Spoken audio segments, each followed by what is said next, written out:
Novel मोहब्बत से खुदा तक का सफ़र तहरीर महवी सिद्दीक किस्त नंबर 33। मुझे अभी के अभी फार्म हाउस वापस जाना है। सोबिया ने सर्द लहजे में गोया होते अंश को सख्त घूरी से नवाजा। इसे अंश से इस हरकत की उम्मीद बिल्कुल नहीं थी। गैर यकीनी कैफियत में मुब्तला होने की वजह से लम्हे भर में इसकी आंखों से नमकीन पानी से आलमादा बनकर उभरने लगा। Relax Sobia, take it easy please. हम मेरी मामा से मिलने जा रहे हैं। दरअसल वो आपकी बहुत बड़ी फ़ैन है। जब मैंने आपके बारे में बताया तो उन्होंने फ़ौरन ही आपसे मिलने की ख्वाहिश जाहिर कर दी और मैं इन्हें मना नहीं कर पाया। अंश ने सोबिया के वजूद को हौले हौले लहजते देखा तो इसे तसल्ली देते हुए फ़ौरन घर में अपनी मामा की मौजूदगी का बता दिया, जिसे सुनते ही सोबिया का रुका हुआ सांस चंद ही सेकंड्स के अंदर अंदर बहाल हो गया। तो सीधी तरह नहीं बता सकते थे? फजूल में दिमाग ख़राब करके रख दिया मेरा। सोबिया अब अच्छा खासा तपे हुए लहजे में बोल रही थी। इन दिनों में इतना तो वो भी जान गई थी, अंश एक अच्छा इंसान है। इसने आज तक इसे कभी कोई गैर अखलाकी हरकत या फिर बात करते हुए नहीं देखा था। इसे अंश की निगाहों में हमेशा अपने लिए इज्जत और एहतराम ही नजर आया, इसलिए आज भी वो इसके साथ आने पर राज़ी हो गई। अंश सोबिया के उसीले लहजे पर धीमे से मुस्कुराते फिर से अपनी तवज्जो ड्राइविंग पर मरकूज कर चुका था, जबकि सोबिया इसके चेहरे पर सजी मुस्कान को देखते मुंह ही मुंह में बड़बड़ाती अपने मोबाइल में मसरूफ़ हो गई। हया इस वक्त लाउंज में बिछे मैरून रंग कारपेट पर बैठी जैनी के साथ हल्की फुल्की बातें कर रही थी। घर में मौजूद बाकी नफूस भी इधर सोफ़ों पर ही विराजमान थे। अफान इस वक्त लैपटॉप हाथ में लिए कोई काम करने में मसरूफ़ था, जबकि फ़ातिमा, ज़रार और मरियम किताब गिरदानी में मसरूफ़ थे। ऐसे में हया खूब बेजारी का शिकार हो रही थी। अगर कोई और वक्त होता तो जैनी इसे कभी भी बोरियत का शिकार नहीं होने देती। वो तो खुद एक जिंदा दिल लड़की थी, मगर आजकल अपने अंदर चलती सर्द जंग की वजह से हर बात का जवाब बस हूँ हाँ में दे रही थी। जिंदा दिल लोग दो बार मरते हैं, एक बार तब जब उनका दिल मुर्दा होता है और दूसरी बार तब जब उनकी सांसों की डोर टूटती है। फ़र्क सिर्फ इतना है, पहली मौत के ज़िम्मेदार लोग होते हैं, जबकि दूसरी मौत हकीकी होती है जो खुदा ताला के हुक्म से ही वकूफ़ पज़ीर होती है।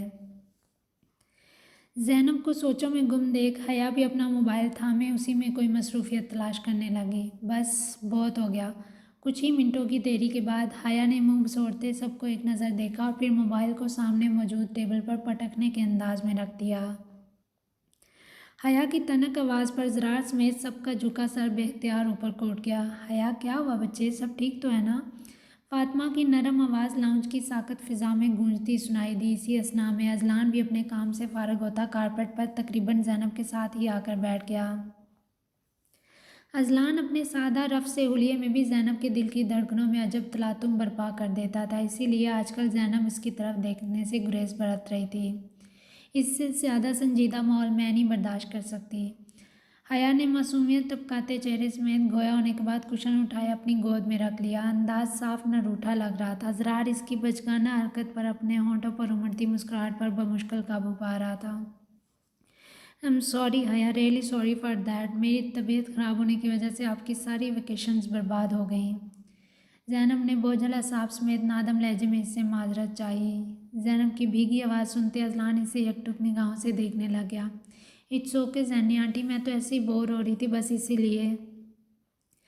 ज़ैनब को असद शर्मिंदा होते देख हया ने लाड भरे अंदाज में इसके गले में बाजू हाल किए शगुफ्ता लहजे में तसल्ली दी। मेरी क्यूट प्रिंसेस, थोड़ा नाराज़ सी लग रही हैं, सब खैरियत तो है ना? अजलान ने माहौल की संजीदगी का असर ज़ाहिर करने के लिए मुस्कुराते लहजे में मुखातब करते इसे अपनी तरफ मुतवज्जा किया। No one can believe this Azlan, the superstar. पूरी दुनिया जिसकी दीवानी, उनके घर हया इस कदर बोरियत का शिकार हो रही है। हया ने ड्रामाई अंदाज में कहते अपनी तरफ इशारा किया। इसके लबो लहजे पर गौर करते लाउंज में बैठे तमाम नफूस ज़ेरे लब मुस्कुराने पर मजबूर हो चुके थे। अच्छा, ऐसा है क्या?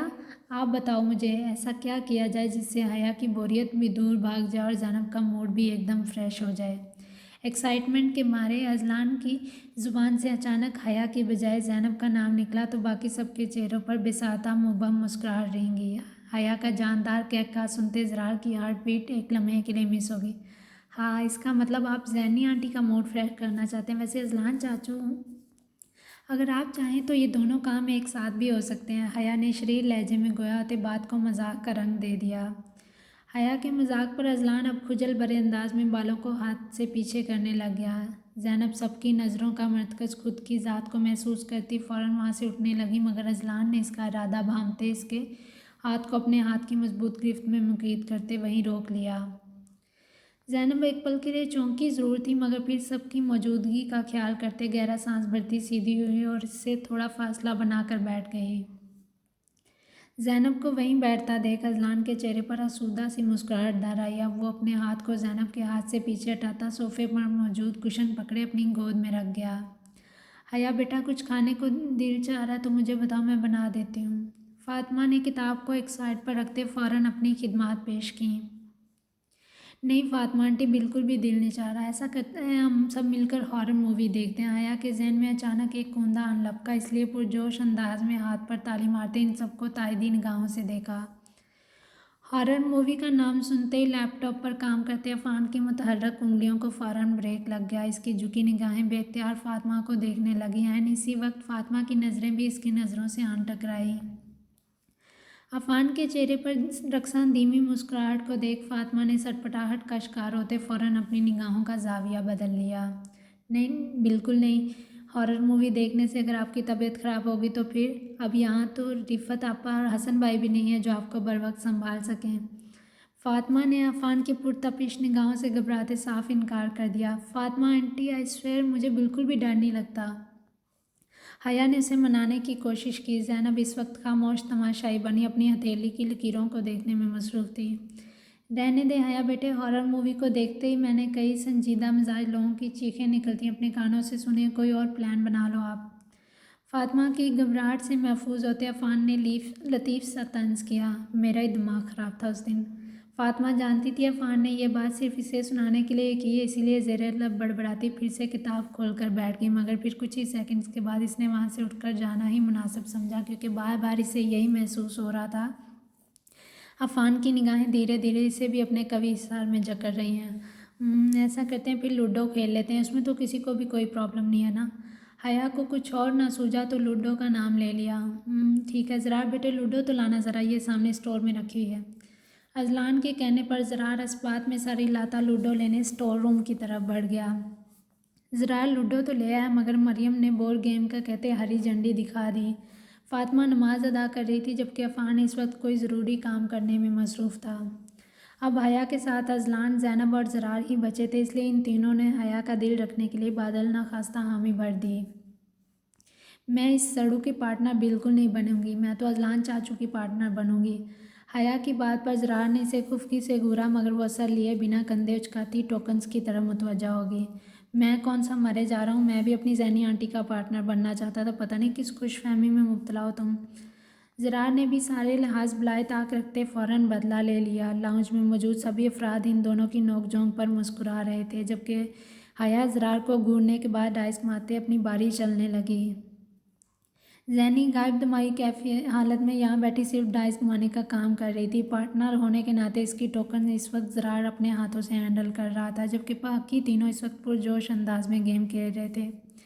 तुमने जानबूझकर मेरी टोकन हटाई है ना, पता नहीं किस बात का बदला उतारते रहते हो। हया ने फिर से अपनी टोकन को हटते देखा तो गोद में मौजूद कुशन उठाए ज़रार की जानब फेंक दिया। हया की बदतमीज़ी पर सुलगते ज़रार की आंखें शशतर अंदाज में फटी की फटी रह गईं। ज़रार की सख्त घूरी से अनजान हया इस वक्त फूले गालों में लूडो को ही बगौर देख रही थी। इसे अपनी टोकन हटने का कुछ ज़्यादा ही अफसोस हो रहा था। हया, तमीज़ से खेलो तुम। अचानक अकब से उठती मरियम की आवाज़ ने इसे अपनी तरफ मुतवज्जा किया। यार, एक तो ये नानी अम्मा बनी हर वक्त मुझे ही समझाती रहती है। हया ने मुंह बसोरते मरियम को नानी अम्मा का खिताब तक दे डाला। हया के तर्ज तखातुब पर सभी बेसाख्ता कहका लगाने पर मजबूर हो चुके थे। अफान भी हया की बातों से खूब महफूज हो रहा था। मरियम और हया की आमद से अजलान पैलेस में रौनक का सा समा बन गया था। इसके लिए सबसे गौर तलब बात तो फ़ातिमा की मुस्कुराहट थी, जो इसे हया और मरियम के आने के बाद ही देखनी नसीब हुई थी। हाँ, अब आया ना मज़ा। हया खिलखिला कर हंसते हुए गोया आ रही थी, क्योंकि अजलान ने काफ़ी देर सोच विचार करने के बाद बिलाखिर ज़ैनब की टोकन को अपने रास्ते से हटा ही दिया। गेम का पासा पलटते देख ज़ैनब ने भी चौंकती निगाहों समेत एक पल के लिए अजलान को देखा, मगर फिर अगले ही लम्हे फ़ौरन अपनी निगाहें नीचे झुका ली। कुछ ही सेकंड्स के बाद हया खुशी से चहकती हुई वुई वॉन के नारे लगा रही थी, क्योंकि हया और अजलान की जोड़ी जीत चुकी थी। आई एम सॉरी ज़रार, मेरी वजह से आप जीती हुई गेम हार गए। ज़ैनब ने नमी से भरपूर आंखों समेत भीगे लहजे में ज़रार से माजरत चाही। वो अपने तेज़ी से उमड़ते आंसुओं को हलक के अंदर उंडेलने की नाकाम कोशिश कर रही थी। अजलान की निगाहों का मरकज़ इस वक्त सिर्फ और सिर्फ ज़ैनब की ही ज़ात थी। It's okay aunty, relax, it was just a game. हम किसी और गेम में इनको हराकर स्कोर बराबर कर लेंगे। हया से हारने की वजह से ज़रार को तब तो चढ़ी हुई थी, मगर फिर अपनी वजह से ज़ैनब को परेशान होते देख खिलाफ़े तवक्का धीमे से मुस्कुराते इसने खुद को काफ़ी मुतमईन ज़ाहिर किया। ज़ैनब, आपकी मेडिसिन का टाइम हो गया, आपकी साइड टेबल पर रखी है क्या? मैं ला देती हूँ। शोरगुल सुनते फ़ातिमा नमाज़ पढ़ती सीधा लाउंज में आ गई। यहाँ आते ही ज़ैनब का बुझा चेहरा देख इसे ज़ैनब की मेडिसिन का ख्याल आ गया। नहीं माँ नापी, आप बैठें, दरअसल मुझे अपनी मामा से बात करनी थी, मैं बात करते हुए मेडिसिन भी ले लूँगी। फ़ातिमा की बात सुनते ज़ैनी फ़ौरन उठ खड़ी हुई। इसे इस वक्त यहाँ बैठना दुनिया का दुश्वार तरीन अमर लग रहा था। ज़ैनी की धीमी शिकस्ता चाल को महसूस करते अजलान भी एक दो बातों के बाद वहाँ से उठता वापस कमरे में जाने के लिए अपने कदम आगे बढ़ा गया। ब्लैक मर्सिडीज़ कार पर खूबसूरत वसी और रीज़ रकबे पर मुश्तमिल बिल्डिंग के सामने आकर रुक गई। गेट पर मामूर सिक्योरिटी गार्ड ने मुस्तैदी से गेट खोलते कार को अंदर आने का रास्ता दे दिया। चंद सानिये तक कार रुकी तो सोबिया भी अपना मोबाइल बंद करती तायराना अतराफ में देखने लगी। मुख्तलिफ फ्लोर्स पर मुश्तमिल खूबसूरत बिल्डिंग चॉकलेट और ऑफ वाइट पेंट के दिलकश इम्तजाज की वजह से मज़ीद नफीस लग रही थी। ये शानदार इमारत इस एरिए की खूबसूरत तरीन बिल्डिंग में से एक शुमार हो रही थी। कार के पोर्च में रुकते ही अंस ने ऑडियो प्लेयर का बटन ऑफ किया और अब सोबिया के बाहर आने का इंतज़ार करने लगा। चलें। सोबिया को यूं ही घर का जायज़ा लेते देख अंस ने इसे धीमे लहजे में मुखातब करते अपनी तरफ मुतवज्जा किया। हाँ। सोबिया पर्स संभालती फिर वापस सीट पर बैठ गई। अंस, वैसे मुझे एक बात की समझ नहीं आ रही। सोबिया को जुज़बुज़ कैफियत में मुब्तला देख अंस की आंखों में तहय्युर दर आया। किस बात की? न जाने क्यों आज इसे सोबिया का हर रूप दिल फरेब लग रहा था। यही कि तुम्हारे पास इतना अच्छा घर भी है, ये शानदार कार भी है, फिर भी तुम इतना भुक्कड़ टाइप क्यों बिहेव कर रहे हो? सोबिया की गैर मुतवक्का बात सुनते अंस की आंखें हैरत के मारे अपना हुजम मज़ीद फैला